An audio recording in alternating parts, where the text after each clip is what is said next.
If you are between 60 to 80 and your spouse passed away, watch till end. You've lost your dear spouse. Well, you know that empty feeling.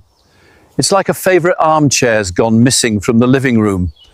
Things just don't feel quite right anymore, you know? Been there myself, lost my Martha a few years back. But you know what I learned, and what I want to share with you today, is that even with that hole in your heart, life ain't over. Not by a long shot. We still got stories to tell, laughs to share, and maybe even a little mischief left in us yet.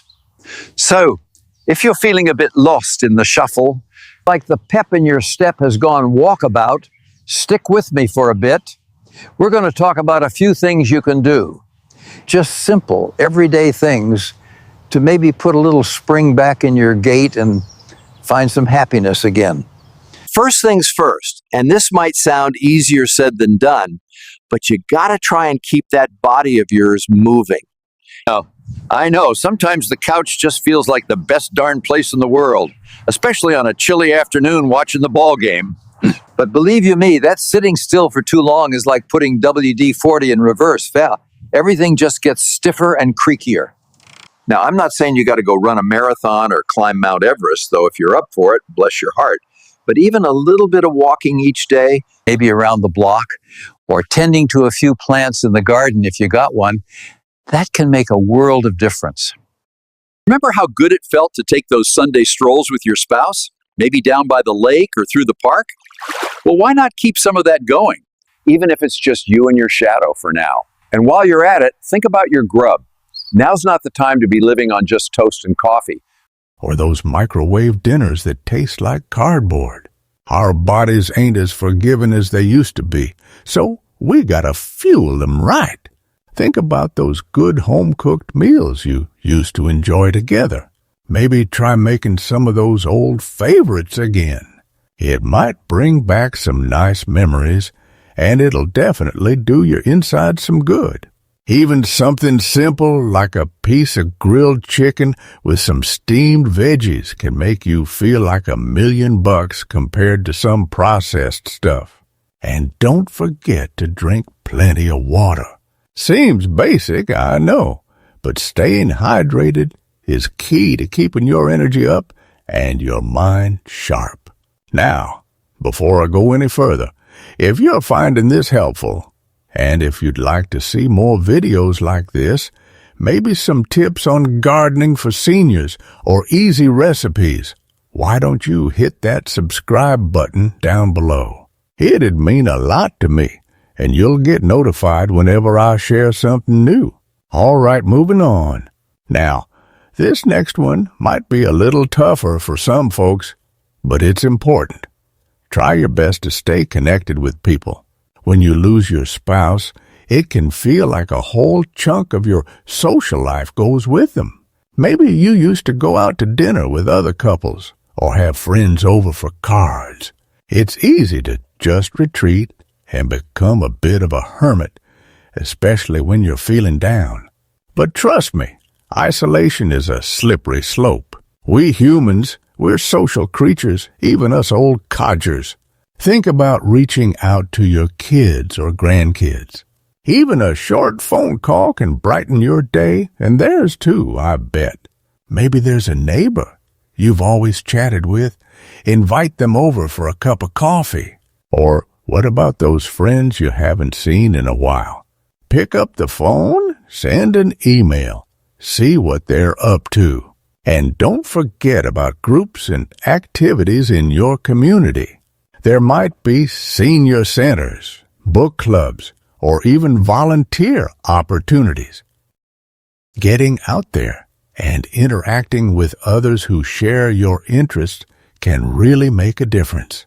Remember that bowling league you and your spouse used to be in? Maybe it's time to dust off those bowling shoes. Or perhaps there's a cause you've always felt strongly about. Volunteering can give you a sense of purpose and connect you with like-minded folks.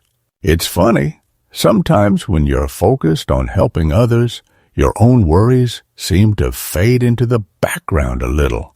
Now, This next thing is something Martha always told me to do, even before she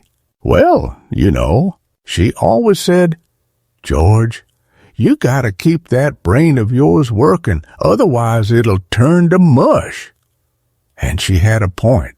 Retirement can be wonderful, but it can also lead to a bit of mental stagnation if you're not careful.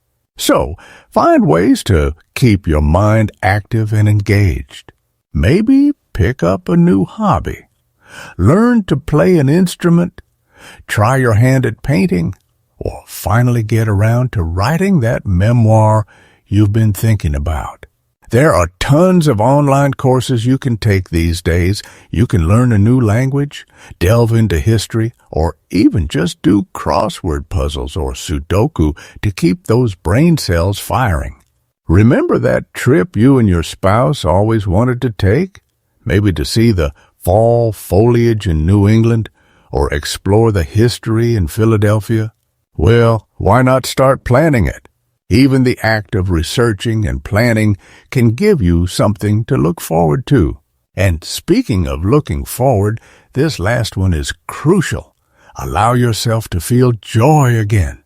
I know it might feel strange at first, maybe even like you're betraying the memory of your loved one, but that's simply not true. Martha wouldn't have wanted me to spend the rest of my days moping around, and I bet your spouse wouldn't want that for you either. It's okay to laugh again, to enjoy a good meal, to appreciate a beautiful sunset. It's okay to find new things that bring you pleasure.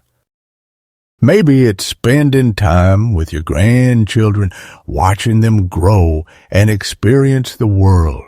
Maybe it's getting back into a favorite pastime, like fishing or woodworking. Or maybe, just maybe down the road, it could even mean opening your heart to new connections. Now, I'm not saying you have to rush into anything, and everyone grieves at their own pace. But don't close yourself off to the possibility of finding companionship and happiness again. There are plenty of folks out there in similar situations, and finding someone to share your golden years with can be a real blessing. Remember, life is a journey, and even when we lose a beloved travel companion, the journey doesn't have to end. We can still find new paths, new sights, and new people to share the way with. So, take it one day at a time. Be kind to yourself. Allow yourself to grieve, but also allow yourself to heal and to find joy in the little things. Reach out. Stay active. Keep learning. And most importantly, remember all the good times you had and let those memories fuel the happiness you still deserve. Take care now. And remember to check out those other videos on the end screen for more helpful tips. And don't be shy. Leave a comment below and let me know how you're doing. We're all in this together.